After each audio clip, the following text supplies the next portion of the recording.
Muchas gracias por haber venido a esta segunda sesión de este mes de la Sociedad Pediátrica Chiapaneca.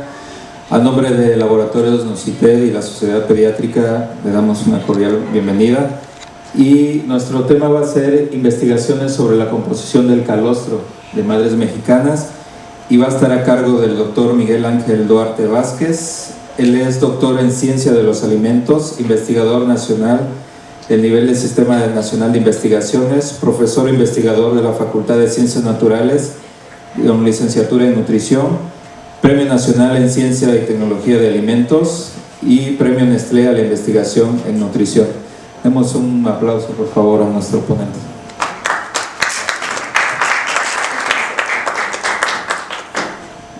Hola a todos, buenas noches. Me incomoda un poquito estar acá, no estoy muy acostumbrado a estas cosas, pero bueno, voy a hacer mi mejor esfuerzo. Ante todo, quiero agradecer a la sociedad por haberme invitado y a los que han llegado por estar aquí. Creo que está un poco complicado, me dicen, están un poco espantados por los temblores, algo ha pasado, pero bueno, esperemos que lleguen algunos más. Bien, como comentaba el doctor, yo no soy de formación médico, no soy clínico, entonces no vamos a abordar esa parte, que además la respeto demasiado como para poder entrar en cosas donde no soy doctor en el tema. Yo, como pueden ver en mi formación, soy tecnólogo en alimentos y es donde esa trinchera hago mi esfuerzo para poder tener mejores opciones de nutrición para la población pediátrica, que finalmente es lo que nos tiene aquí a todos nosotros, ¿no? Esta investigación que yo les vengo a presentar el día de hoy es una investigación modesta que hemos llevado a cabo entre varias instituciones de educación pública, la Universidad Autónoma de Querétaro, instituciones de salud, varios hospitales alrededor de la República han participado en ella, empresas, un laboratorio farmacéutico ha participado y obviamente con financiamiento del CONACYT, del Consejo Nacional de Ciencia y Tecnología. Entonces no los voy a engañar, obviamente como están involucrados aquí en este proyecto Laboratorios de Nutrición Infantil, al final del día el objetivo más importante de esta investigación era tener un producto tangible, un producto que resolviera de cierta manera las necesidades de nutrición que tenemos en los recién nacidos, ¿no? Entonces en este sentido se vuelve muy importante iniciar con una diapositiva donde resaltemos la importancia de la leche materna, de la lactancia materna, que no le voy a enseñar el Padre Nuestro al juro, ¿no? Ustedes saben perfectamente por qué es tan importante a otorgar este alimento al recién nacido. Simplemente lo que quiero resaltar yo en esta diapositiva es que en la leche materna, además de obtener todos esos nutrientes que son muy importantes para el crecimiento del recién nacido, en las primeras etapas de la vida, más allá de aportar energía, de aportar bloques para construcción de nuevos tejidos, etcétera, una función muy importante de este fluido que sale en las primeras horas de vida es trófico y aportar protección. Por ejemplo, por parte de proteínas, más allá de la función que tienen de aportar aminoácidos esenciales, tenemos en esta fracción componentes muy importantes que confieren inmunidad, que confieren protección, caso de la lactoferrina, algunas inmunoglobulinas, la lisozima, la alfa-lactolúmina, que más allá de tener un buen valor nutricional también es muy importante como función protectora. Tenemos probióticos también en la leche materna, tenemos prebióticos, la lactosa, carbohidrato más importante, más allá de que nos aporta 4 kilocalorías por cada gramo, también tiene funciones que poco se conocen, como aquellas para la absorción de calcio, tan importante para la formación de hueso, y además otra función también muy importante de la lactosa es funcionar como prebiótico.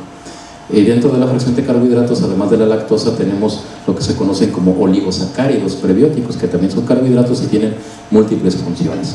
En la leche materna también podemos encontrar factores de crecimiento, factores de inmunidad, factores antioxidantes, luteína, que es muy importante para la formación de la retina. En la parte de las grasas, además de que nos aportan una gran cantidad de energía, se ha hablado mucho, ya realmente no voy a ahondar más en este tema, de la importancia que tienen los ácidos grasos esenciales y aquellos que son de cadena larga, ¿no? Como poliinsaturados de cadena larga, como son el DHA y el ARA, ¿no? Si nos vamos de manera más trivial, la importancia de la lactancia materna, pues es, ustedes lo saben bien, crear esta afinidad entre el recién nacido y la madre, ¿no? Si nos vamos por otros aspectos, también ya hoy día se sabe que aquel niño que es alimentado con leche materna tiene 3 a 4 veces menor riesgo de padecer obesidad. También varios de los componentes que hoy día se utilizan en fórmulas, el DHA y el ARA, que muchos laboratorios han hecho una franquicia alrededor de esto, sabemos que son muy importantes para el desarrollo neurocognitivo. Y si lo queremos ver de manera más trivial, pues la leche materna es incluso más barata que la fórmula, ¿no? Pero a pesar de todas esas ventajas, si revisamos la incidencia de lactancia materna exclusiva, vemos un panorama realmente deprimente, ¿no? 2 de cada 10 niños reciben leche materna. Eso es un problema realmente que tenemos. Pero sobre todo, esta problemática se acentúa en las primeras horas después del nacimiento, donde es tan importante que el bebé reciba esos factores de protección que le pueden conferir cierta inmunidad y protección contra ciertas infecciones, ¿no? Además, también la tendencia en México es que cada vez tengamos más partos por cesárea. Entonces sabemos que es un evento pues, un poco traumático para la madre, y las primeras horas queda realmente imposibilitada de dar ese fluido biológico tan importante para el recién nacido. Para esas etapas, para esos casos donde no se puede aportar ese calostro, ese fluido de la glándula mamaria, sabemos que tenemos opciones que llamamos fórmulas de cunero o fórmulas líquidas, que vamos a ver más adelante su composición. Prácticamente no son más que una fórmula etapa 1 diluida, hecha líquida, esterilizada y que se pone en un envase listo para beber, pero en realidad es una fórmula en su composición, una fórmula etapa 1. Ahora bien, cuando hablamos de fórmulas infantiles, que se ve el caso que tenemos que usarla, tenemos este dogma de pediatría, de nutrición pediátrica, que nos dice que una fórmula infantil que nosotros vayamos a investigar o desarrollar debe tomar como referencia la composición de la leche materna. Eso nos dice el ESPHAGA, la Asociación Americana de Pediatría, y cualquier organismo de pediatría nos dice este lineamiento, ¿no?, para fórmulas infantiles. Pero ¿qué encontramos en la leche materna? La leche materna es un fluido bastante dinámico, que ya no cambia, ya no digamos que cambia durante el periodo de lactancia, incluso cambia en la hora del día, cambia de un seno a otro su composición. Entonces realmente es muy difícil tener una fórmula que pueda asemejarse a aquellos que digan que tienen una fórmula maternizada, pues realmente es una mentira, no estamos todavía muy lejos de parecernos a la leche materna. Y bien, en ese sentido, ¿qué es lo que encontramos? Les comentaba, la leche materna va cambiando su composición. En las primeras horas es un fluido que prácticamente su principal función es la de protección, mientras que a medida que va cambiando, lo que ven que disminuye principalmente es la cantidad de proteína. ¿Por qué? Porque en esa fracción es donde se encuentran esas sustancias protectoras. De tal manera que las fórmulas que tenemos hoy en día, las fórmulas etapa 1, son fórmulas que tratan de asemejarse a la leche materna madura, y son estas fórmulas las que estamos usando en estas primeras etapas, que en realidad son muy diferentes, o lo que en teoría, tomando en cuenta la naturaleza, lo que debe recibir el niño en esos primeros días, primeras horas, es muy, muy diferente a lo que realmente está recibiendo con esas opciones de alimentación que tenemos hoy día. Entonces, en este sentido, tratando de aportar mejores opciones que las que hay hoy día para estos recién nacidos, empezamos esta investigación para tratar de finalmente obtener una fórmula que sabemos lo difícil que es parecerse al calostro materno, pero que por lo menos tuviera componentes que se asemejaran más a este fluido tan importante que sale en las primeras horas después del parto. ¿Qué fue lo que encontramos? El primer nutrimento o factor nutricional que analizamos, que investigamos esto en literatura, fue la energía. La energía, encontramos que el calostro tiene menor densidad energética que la leche materna madura. La leche materna madura tiene entre 65 y 70 kilocalorías por cada 100 mililitros. En el calostro tenemos entre 55 y 56 kilocalorías por cada 100 mililitros, menor que en la leche materna madura. Obviamente, bueno, de acuerdo a esta diapositiva, en madres obesas sube este contenido energético hasta 58 kilocalorías por cada 100 mililitros. Otro componente también muy importante, que es básicamente dentro de lo cual tratamos de obtener más diferencias, es en la proteína. La proteína en la leche materna madura llega a contribuir aproximadamente con 1 gramo, 1.2 gramos por cada 100 mililitros. Sin embargo, este componente en el calostro, las primeras 24 horas puede contribuir con hasta 7 gramos por cada 100 mililitros, una cantidad tremendamente alta. Al segundo o tercer día llega a formar entre 2.3 y 2.5 gramos por cada 100 mililitros, muy diferente a lo que tiene una leche materna madura. Las fórmulas infantiles de inicio que les comentaba tienen alrededor de 1.3, 1.4 gramos por cada 100 mililitros, entonces el niño que está recibiendo, el recién nacido que está recibiendo una fórmula típica de cunero, está recibiendo menor cantidad de proteína de la que en realidad, en teoría, debería recibir. Ahora bien, también es muy importante no es solamente la cantidad de proteína, sino el tipo de proteína que se está aportando, porque proteínas hay muchísimas y pueden quedar englobadas solamente en una cantidad específica. En la leche materna madura, el 65% de esas proteínas es proteína de suero. son serodominantes y el 35% es proteína de la caseína. En el calostro prácticamente es pura proteína de suero, entre el 90 y el 95% del total de la proteína en el calostro humano es proteína de suero. La proteína de suero tiene una característica muy importante, que es su alta digestibilidad, forma glóbulos muy pequeños que lo hacen sumamente digerible. Entonces, si un recién nacido está recibiendo una fórmula con mayor cantidad de caseína, la posibilidad de que tenga estreñimiento, que tenga un evento gastrointestinal es mayor que cuando recibe o pudiera recibir una fórmula con mayor cantidad de proteína de suero. Ahora bien, la naturaleza es muy inteligente. ¿Por qué en el calostro tiene una mayor concentración de proteína de suero? Pues porque en esta fracción es donde tenemos todas esas proteínas, pertenecen a la fracción de proteínas de suero que confieren protección. Por ejemplo, la lactoferrina, las inmunoglobulinas, la lisozima, la alfa-lactolumina, todas ellas son proteínas del suero. Pues eso explica la gran diferencia que hay en porcentaje de proteínas de suero en el calostro y en la leche materna madura. Como les comentaba, una de las proteínas más importantes en el calostro es la inmunoglobulina A, pero esta prácticamente desaparece dentro de las 100 primeras horas después del nacimiento. Es muy abundante las primeras horas después del parto, pero prácticamente desaparece a las 100 horas, prácticamente a los 3 a 5 días después del parto ya no tenemos inmunoglobulina A en la leche materna.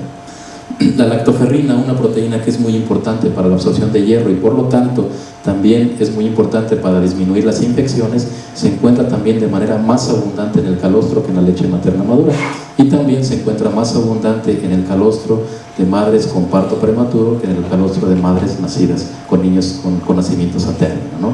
Probablemente esto pueda ser debido a que el prematuro, como sus defensas están, prácticamente todo su organismo está subdesarrollado o menos desarrollado, necesita una mayor protección, ¿no? Y es otra proteína que difícilmente encontramos en las fórmulas que etapa 1, o prácticamente yo no conozco ninguna al día de hoy que tenga lactoferrina como componente importante. En cuanto a los carbohidratos, la lactosa es el carbohidrato más importante y se encuentra en cantidad más baja en el calostro que en la leche materna madura y va incrementando su concentración conforme va progresando el periodo de lactancia. Ahora bien, más allá de la lactosa, como les había comentado, hay otros carbohidratos que forman parte de la fracción de carbohidratos que son muy importantes, que son los oligosacáridos. En la leche materna estos oligosacáridos, el más importante son los galacto-oligosacáridos, están formados por monómeros de galactosa. Estos oligosacáridos en la leche materna madura contribuyen con cerca de 0.8 gramos por cada 100 mililitros. En el calostro prácticamente triplican su concentración, 2.5 gramos por cada 100 mililitros. ¿Qué función tienen estos oligosacáridos prebióticos? Bueno, prácticamente todos ellos son mecanismos de defensa.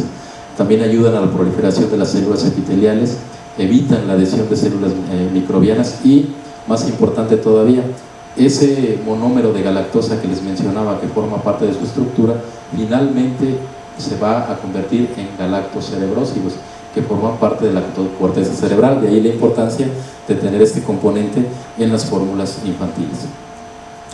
En cuanto al contenido de grasa, aquí prácticamente estábamos, o yo lo que he notado es que estábamos prácticamente en un error.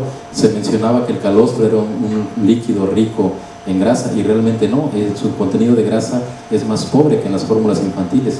El contenido de grasa va incrementándose conforme incrementa el periodo de lactancia. La grasa, su principal función es aportar energía. Ya vimos que la densidad energética es mayor en las fórmulas, en la leche materna madura, que en el calostro. Entonces, obviamente, por cada gramo de grasa que se incremente en un líquido, vamos a incrementar alrededor de 9 kilocalorías su densidad energética, ¿no? Por eso tenemos una mayor densidad energética en las fórmulas, en la leche materna madura que en el calostro. Aquí también es muy importante tener cuidado no únicamente en la cantidad de grasa, sino en el tipo de grasa que se está aportando. Dos ácidos grasos muy importantes que ya lo sabemos muy bien la función que tienen el DHA y el ARA, también varía su concentración de manera muy importante entre el calostro y la leche materna madura. El ARA, por ejemplo, en la leche materna madura contribuye con cerca del 0.6% de la grasa total, mientras que en el calostro llega a formar hasta el 1% de la grasa total. El DHA en la leche materna madura aporta cerca del 0.32% de la grasa total y en el calostro prácticamente contribuye con el doble, con el 0.6-0.7% de la grasa total. También, como parte de la grasa en la leche materna, hay unos componentes que son muy importantes que se llaman los triglicéridos de cadena media. Son ácidos grasos con unidades de carbono de 8 a 12 átomos de carbono. Son ácidos grasos que no requieren secreción pancreática ni biliar para absorberse, de tal manera que es una fórmula con una gran facilidad de absorción, ¿no? Entonces el que los tengamos en la leche materna madura hacen que esta fracción sea altamente y fácilmente absorbible. Ahora bien, otro componente también de la leche materna de la fracción de grasa, eso es el ácido palmítico. El ácido palmítico aporta cerca del 25% del total de las grasas, pero lo más importante es la posición en la molécula de triglicérido, que lo que tiene el 80% del ácido palmítico en la leche materna se encuentra en el carbono 2 en la molécula de triglicérido, lo cual lo hace altamente digerible. No forma jabones cálcicos, que es lo que normalmente provoca que las heces se hagan duras y provoque estreñimiento. Eso no ocurre con la leche materna madura porque el ácido palmítico se encuentra en la posición beta. No sé si han escuchado de beta-palmitato, prácticamente es esto. El beta-palmitato lo que va a hacer es evitar que se formen jabones cálcicos, no se endurece de las heces y el niño tiene menos eventos de estreñimiento. Y finalmente podemos irnos componente por componente y vamos a encontrar diferencias muy importantes entre el calostro y la leche materna madura, y básicamente en esta tabla lo que quiero es resumir las diferencias más importantes. En cuanto a vitaminas, las liposolubles A, D, E y K, la diferencia más importante la encontramos en la vitamina E. La vitamina E es un potente antioxidante que obviamente va a proteger al recién nacido del estrés oxidativo al que se va a enfrentar cuando sale de un medio tan amigable como es la placenta, ¿no? La vitamina A también es muy importante, tenemos una diferencia importante en el calostro y la leche materna madura, y un componente también muy importante es el beta-caroteno. El beta-caroteno es mucho más abundante en el calostro que en la leche materna madura, y eso es lo que le confiere el color amarillento que tiene el calostro, el alto contenido de beta-caroteno. Si nos vamos todavía más hacia abajo en la tabla, un componente muy importante es la vitamina B12. Si lo podemos ver, hay prácticamente 10 veces mayor concentración de vitamina B12 en el calostro que en la leche materna madura. Vitamina B12 tiene la función tan importante que es ayudar en la síntesis de enzimas proteolíticas. Es decir, si no hay suficiente vitamina B12, no va a haber adecuada síntesis de enzimas proteolíticas y por lo tanto ese infante no va a tener la capacidad de degradar y absorber las proteínas que vengan a la alimentación. De ahí la importancia de tener un aporte adecuado de vitamina B12. Y finalmente los micronutrientes, el más importante es el zinc. El zinc, lo saben bien, es un componente que es muy importante para conferir inmunidad, cierta protección, y lo tenemos en mayor abundancia en el calostro que en la leche materna. Ahora bien, si comparamos contra el calostro, esas fórmulas que les mencionaba que tenemos de Cúnero, pues evidentemente si fueron hechas para parecerse a la leche materna madura, van a ser muy diferentes en composición con el calostro. Por ejemplo, en cuanto a energía, tienen mucho más energía que el calostro, pero tienen menor proteínas que el calostro. Estas fórmulas, que son solo dos de ellas que encontré ahí en la referencia para poder obtener la información nutrimental.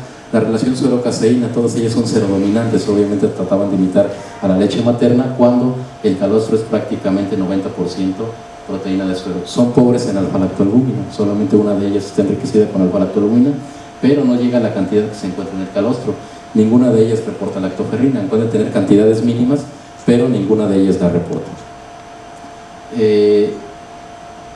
IgA, pues prácticamente ninguna de ellas la tiene. El calostro es rico en esta proteína. De triglicéridos de cadena media, ninguno la tiene. Beta-palmitato tampoco ninguno la tiene. DHA y ARA tienen menor contenido de estos ácidos grasos que el calostro.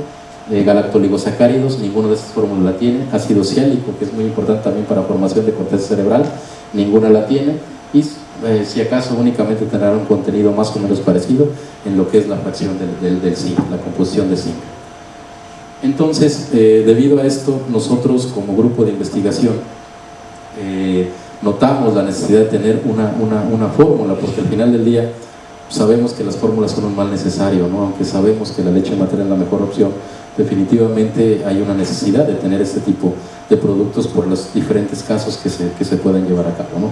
Entonces, como grupo de investigación multidisciplinario planteamos este proyecto de investigación, lo sometimos a competencia ante CONACYT y recibimos afortunadamente casi 4 millones de pesos para poder desarrollar esta investigación, en la cual, aparte de esta evidencia literaria que pudimos obtener, la composición del calostro, hicimos un pequeño estudio que definitivamente la muestra probablemente ni siquiera sea representativa de la población, es una muestra muy pequeña, pero en realidad hay muy poco o nada de información sobre población mexicana, ni siquiera en una muestra pequeña sobre composición del calostro. En México realmente se hace poca investigación y la que se hace ni siquiera se publica, ¿no? Entonces, Eso fue realmente algo de lo más importante de ese trabajo. Analizamos el calostro de 50 madres del municipio de Querétaro, todas ellas con partos a término. Obtuvimos muestras de calostro entre los 3 a 5 primeros días y hicimos un análisis proximal de la muestra de calostro, además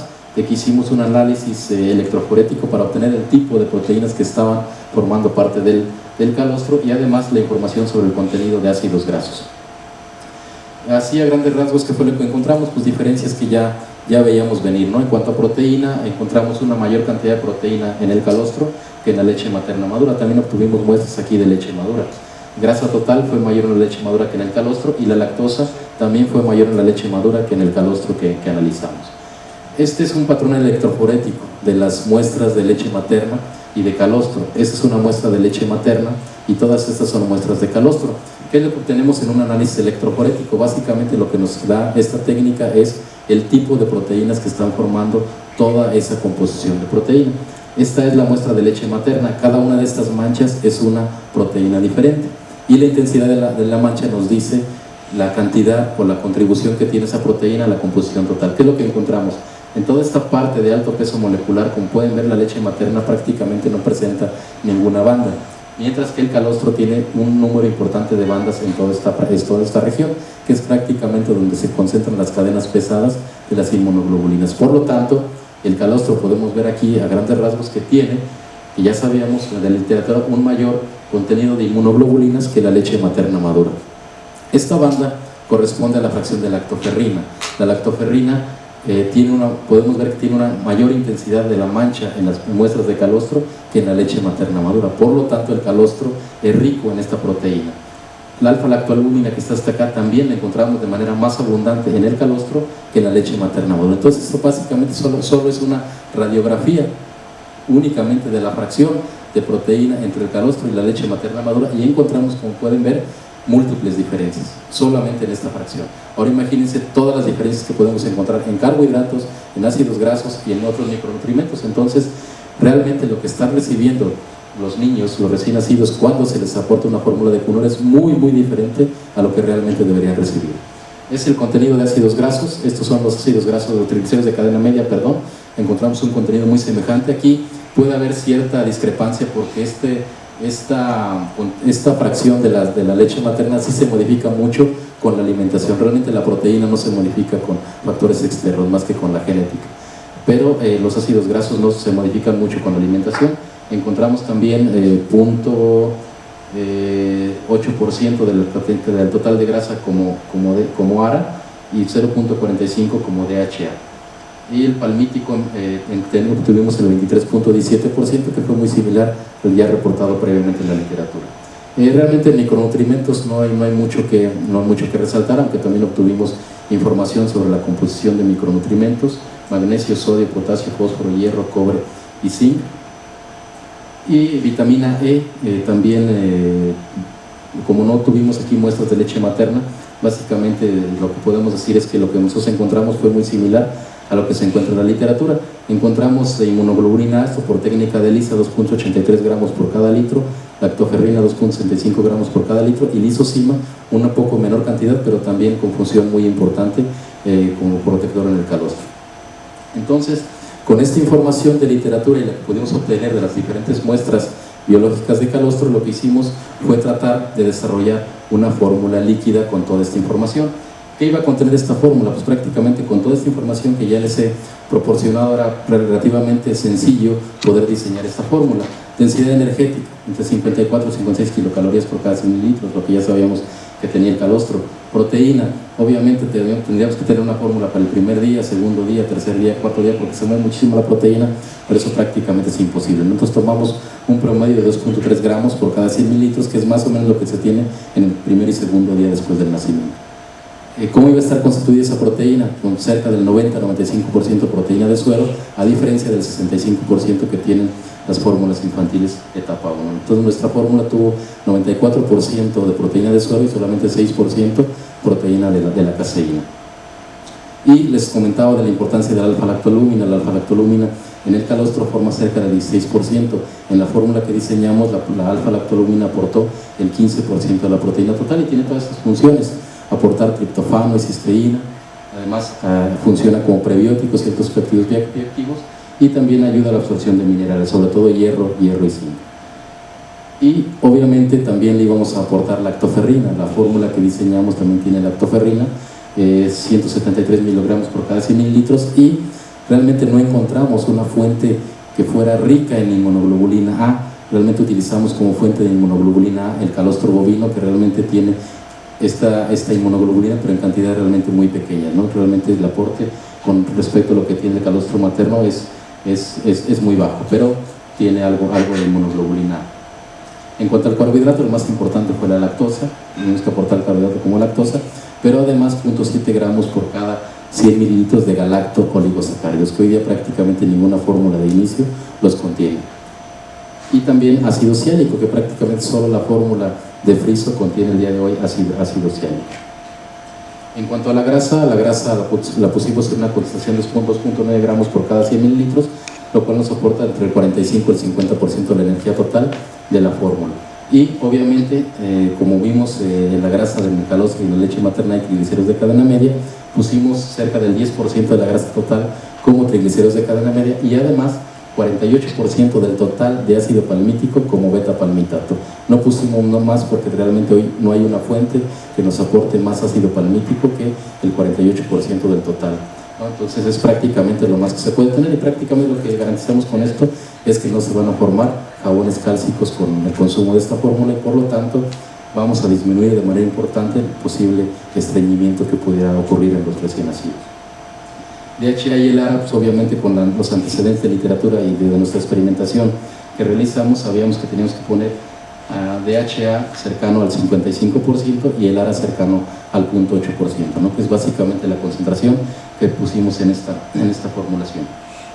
La formulación está en una forma estéril, lista para consumir. Es una forma líquida, incluso tiene el chupón listo para ponerse directamente en el envase, de tal manera que se disminuye completamente el manejo que se puede hacer en la fórmula, disminuyendo obviamente las posibilidades de contaminación del contenido del producto. Y obviamente, ya una vez que desarrollamos el producto, la parte más importante era ver que también lo toleraban los niños, porque sí, la mejor fórmula realmente es la que el niño puede tolerar. Así pueda tener los mejores nutrientes del mundo, si el niño no la tolera, no sirve para nada. Entonces lo primero que quisimos investigar era qué tan bien era tolerada esta fórmula por los recién nacidos. Entonces hicimos no un estudio controlado, doble ciego, ni discriminación aleatoria de esos con un rigor estadístico importante, simplemente hicimos un estudio piloto con el objetivo de investigar la tolerabilidad gastrointestinal de esta fórmula que desarrollamos. Para lo cual incluimos en este estudio solamente niños recién nacidos a término, sanos, tampoco podíamos incluir ni prematuros ni que tuvieran alguna afección, y además que obviamente los papás estuvieran de acuerdo con que su niño participara en el estudio, siguiendo las buenas prácticas clínicas y la declaración de Helsinki, ¿no? Para que esos niños pudieran entrar al estudio. Y la metodología fue muy sencilla. Después de que el neonatólogo, el pediatra, diagnosticaba como sano a este recién nacido, y además era candidato para recibir fórmula porque la madre estuviera imposibilitada, no quisiera, o cualquier otra razón por lo cual no recibiera la leche materna, se asignaba al tratamiento. No hubo un control, también es una limitante del estudio, no hubo un control porque únicamente queríamos investigar cómo era recibido el producto, y se asignaba el tratamiento y se daba de acuerdo a la técnica seguida en cada hospital, ¿no? Ad libitum al niño. Se consumía 2 onzas, 3 onzas, 4 onzas cada 2 horas, cada 3 horas, de acuerdo a la política o al esquema que se manejara en el hospital.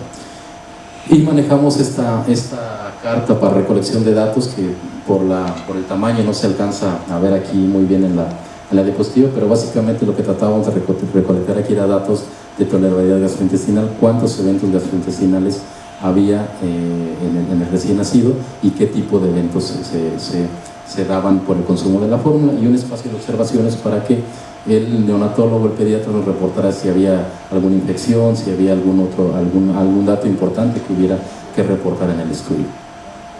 ¿Qué fue lo que obtuvimos?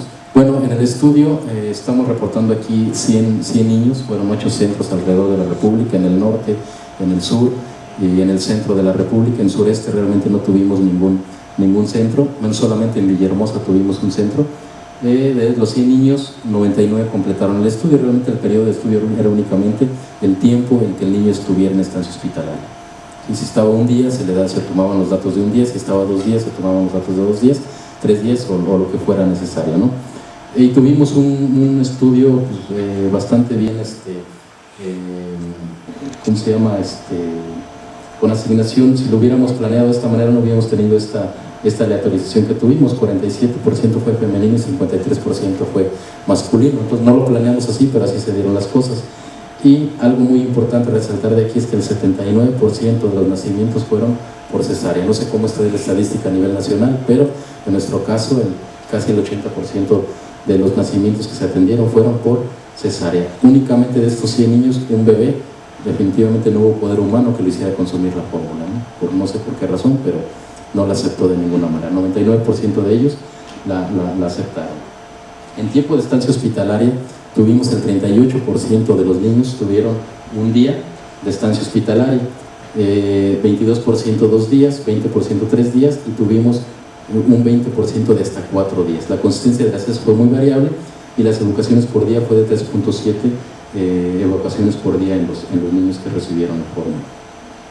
En cuanto a la tolerancia gastrointestinal, tuvimos 12.3% de eventos gastrointestinales, ¿sí? Pudo ser vómito, reflujo o cólico. El 4.1% fue cólico y el 10% fue reflujo, y un 1.8% de los niños reportaron todos estos más de 2 padecimientos, 2 eventos, gastrointestinales. Ahora bien, surge aquí la pregunta: como no tuvimos un grupo control, 12.3% de eventos gastrointestinales, ¿es bueno o es malo?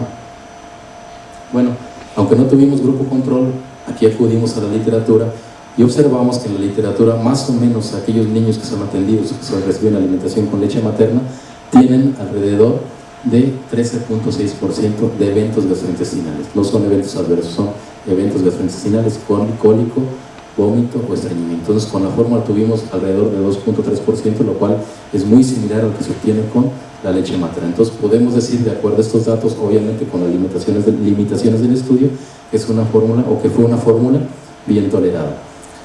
También medimos pérdida de peso. Sabemos bien que los recién nacidos durante los 3 primeros días más o menos pierden cerca del 10 al 15% de su peso, porque hay deshidratación, porque hay consumo de sus reservas de glucógeno, etcétera, ¿no? Tenemos esa pérdida de peso, y con el uso de la fórmula prácticamente no observamos este fenómeno. Realmente el peso fue constante durante los 3 primeros días. Y estos fueron todos los médicos, neonatólogos y pediatras, que nos ayudaron en el estudio. Tuvimos un centro en Pachuca, en el DIF Niño Hidalguense; en Monterrey, en Hospitaria; en Villahermosa; en Celaya tuvimos un centro; en Querétaro, en el Hospital Ángeles; en Puebla tuvimos 3 centros; y en la Ciudad de México, en el Hospital Naval, tuvimos también el apoyo del doctor Noé Belma. Y bueno, prácticamente con eso yo termino mi presentación. Normalmente yo no hago conclusiones, porque esas se las dejo al experto. Yo únicamente vengo a compartir con ustedes esta información, y al final del día la conclusión más importante es la que ustedes lleguen a tomar, ¿no? Entonces, son los que tienen el poder de prescribir o no un producto, y obviamente su decisión debe estar siempre de la mano con el mayor cúmulo de información, ¿no? Entonces yo agradezco muchísimo su atención, y quedo a sus órdenes para cualquier duda o comentario que tengan al respecto. Muchas gracias y buenas noches. Les agradezco muchísimo.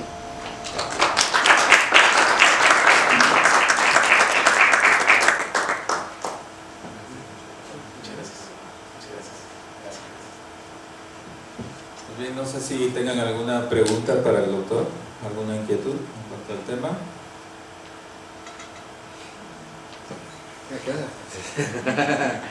No, yo le quiero hacer 2 preguntas al doctor. Uno, ¿cuántos días es conveniente que el niño pueda tomar esta fórmula, o en qué momento hacemos el cambio a una fórmula de inicio, de acuerdo a lo que ustedes han tenido en la experiencia? Y la otra pregunta, doctor, que me la voy a decir, es la estabilidad de la fórmula, porque me comentaban que en ciertas condiciones de temperatura se pueden activar algunas de las inmunoglobulinas o algo así. Sí. Bien, lo que se está recomendando, doctor, de acuerdo a lo que vimos en el estudio y cómo va cambiando la composición de la leche materna, son alrededor de 3 días, más o menos es lo que se puede utilizar. Obviamente, dice que esta fórmula creó adicción en ciertos niños, de tal manera que después de que salieron del hospital, todavía a los 15 días estaban pidiendo la fórmula porque pues, fue muy bien recibida, ¿no? Entonces, pero realmente la recomendación son entre 3 a 5 días, que es más o menos donde tenemos esa asíntota en la composición del calostro y que es más o menos lo más estándar que pudiéramos decir, ¿no? En cuanto a estabilidad, es una fórmula que ya viene estéril, por lo tanto no se recomienda su calentamiento. Si se tiene que hacer un calentamiento, tiene que ser en baño María, alrededor de 30 a 35 grados, donde prácticamente todas las proteínas son estables. Obviamente, si se somete a una pasteurización, va a romper la estabilidad de la emulsión, de las proteínas, etc., ¿no? Entonces, realmente lo único que se recomienda es, si se tiene que, porque en un lugar sea muy frío, por lo que usted quiera, baño María solamente. ¿Sí? Pero en su almacenamiento me refería yo. Almacenamiento, sí. Lo que recomendamos, que incluso viene en la información de estabilidad, es estable hasta los 35-40 grados durante un tiempo prolongado, es decir, 12 meses o 14 meses, que es el periodo más o menos de vida de aquel que se le da. Obviamente, si usted la trae en el carro durante todo el día, la temperatura que llega a alcanzar pues es cumulativa, ¿no? Entonces, obviamente sí puede romper la emulsión, pero es la estabilidad físico-química, no nutricional, ¿sí? Obviamente no es adecuado consumir una nata, algo precipitado, ¿no? Por esto, de tal manera que incluso hasta los 35-40 grados, con humedad 70-75% de humedad relativa, se mantiene su estabilidad hasta por 14 meses. De hecho, se tienen que hacer estas pruebas de estabilidad antes de sacar el producto al mercado. Si no, no se obtiene la autorización para poder comercializar. No sé si con su pregunta. Muchas gracias. No sé si hay alguna otra pregunta. Solo el doctor. Como siempre. Oiga, otra pregunta. Sí, las que quieran. ¿Pueden ustedes utilizar, por ejemplo, en los cuneros, que hay niños muy chiquititos, muy prematuros, que nada más toleran 5 mililitros, 6 mililitros, y por su contenido de proteínas que es mayor, sí han contemplado que pueda ser utilizado en estos niños? Mire, doctor, le voy a ser bien franco y directo.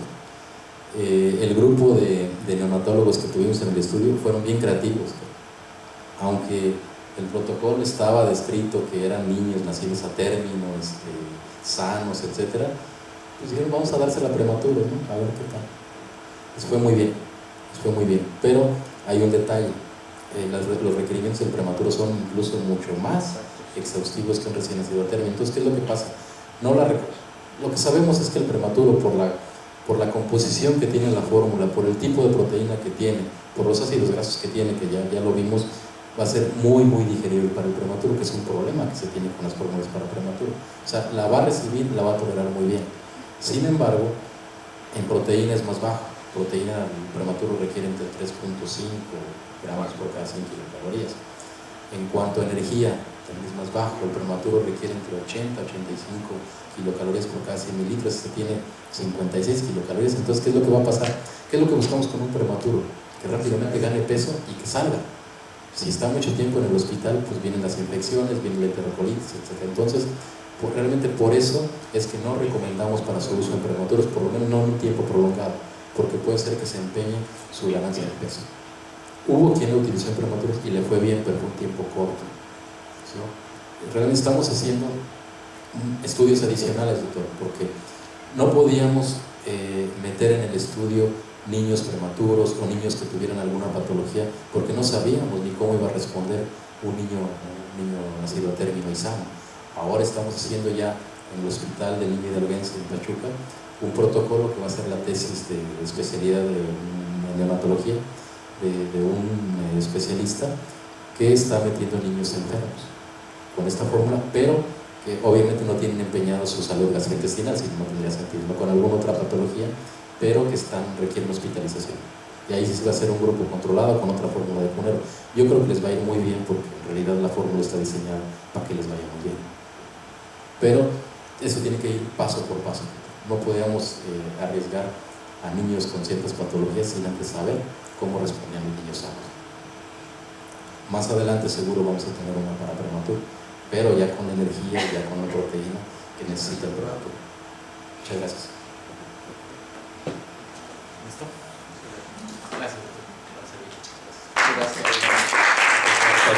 Agradecemos la asistencia en nombre de la Sociedad Pediátrica Chiapaneca y el Laboratorio Nocitet por el grandioso apoyo.